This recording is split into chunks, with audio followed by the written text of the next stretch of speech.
Shalom, kebenaran hari ini tanggal 30 Agustus 2023 bertema Berkarya bagi Dia.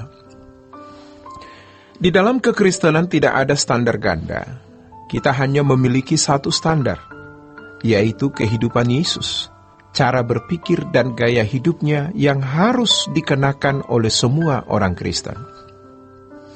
Apakah dia seorang jemaat, aktivis gereja, atau seorang yang memiliki jabatan sinode, hanya ada satu standar, yaitu kehidupan Yesus. Dan semua orang percaya adalah murid-murid Yesus. Sebagai murid, dalam hal ini kita tidak dibatasi oleh pendidikan teologi atau jabatan tertentu. Semua harus memasuki dan mengalami proses pendewasaan rohani untuk menjadi sempurna seperti Bapa. Serupa dengan Yesus, mengambil bagian dalam kekudusan Allah dan mengenakan kodrat ilahi. Standarnya sama. Jangan membuat aturan yang tidak alkitabiah. Di dalam 1 Korintus pasal yang ke-6, ayat 19-20, firman Tuhan berkata, "Atau tidak tahukah kamu bahwa tubuhmu adalah bait Roh Kudus yang diam di dalam kamu, Roh Kudus yang kamu peroleh dari Allah, dan bahwa kamu bukan milik kamu sendiri, sebab kamu telah dibeli dan harganya telah lunas dibayar. Karena itu muliakanlah Allah dengan tubuhmu." Semua orang percaya adalah hamba-hamba Tuhan. Jangan membuat aturan atau ukuran baru. Seakan-akan ada orang yang lebih sah disebut hamba Tuhan, dan yang lain kurang. Standar ganda seperti ini seolah-olah membagi kekristenan dalam beberapa kasta. Dan itu salah, itu keliru. Ketika Tuhan berkata, "Kuduslah kamu sebab aku kudus," dalam 1 Petrus 1 ayat 16, standar kekudusan ini untuk semua orang percaya sama. Masalahnya, banyak orang Kristen masih tidur karena merasa bukan hamba Tuhan atau utusan Tuhan. Padahal di luar sana sedang berkecamuk perang besar antara kuasa kegelapan dengan antek-anteknya dan kerajaan terang dengan hamba-hamba Tuhan yang dikatakan oleh Alkitab sebagai orang-orang yang tidak menyayangkan nyawanya, tidak mengancam atau menakut-nakuti. Kalau kita tidak melayani Tuhan, maka suatu kali kita akan gemetar.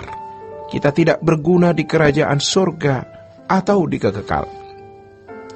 Sebab kalau kita di bumi tidak berguna, tidak mungkin berguna di surga.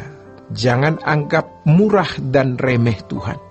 Kalau di bumi tidak menyenangkan Tuhan dengan mengabdi dan melayani Tuhan, di surga kita tidak bisa mendadak menyenangkan Tuhan. Irama hidup orang seperti itu bukan irama menyenangkan Tuhan, melainkan irama menyenangkan diri sendiri. Dan ia pasti mengabdi kepada tuan lain. Ini kebodohan yang disuntikan oleh iblis. Iblis itu memang menipu. Ia mengembuskan suara-suara yang memenuhi jiwa dan pikiran banyak orang Kristen. Setan itu pintar membuat yang namanya penghalusan dalam tanda petik. Dan penghalusan yang paling mengerikan adalah mencintai dunia. Padahal orang percaya harus menjadi pejuang, the true soldier. Jangan sampai kita meninggal, kita tidak dipandang atau belum dipandang sebagai laskar. Jangan kita ini mestinya jadi laskar, tapi di tengah-tengah kesibukan perang malah merepotkan. Makanya kita mesti dewasa. As a soldier must be mature.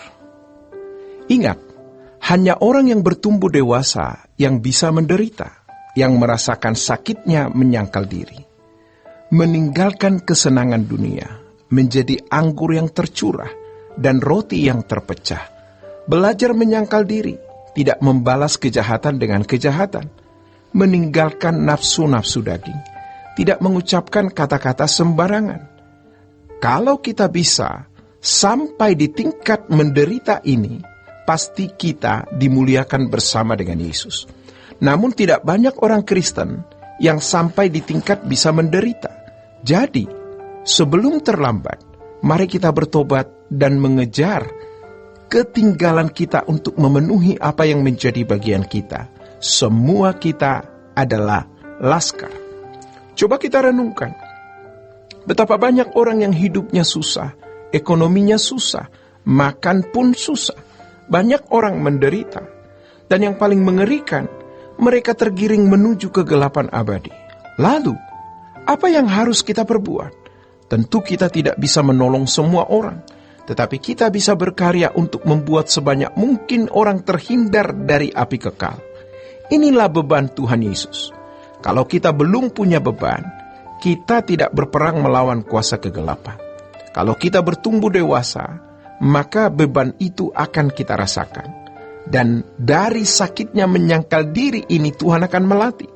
Yesus telah menderita bagi kita. Pertanyaannya, apakah kita sudah menderita bagi Yesus? Demikianlah kebenaran hari ini. Tuhan Yesus memberkati. Sola Gracia.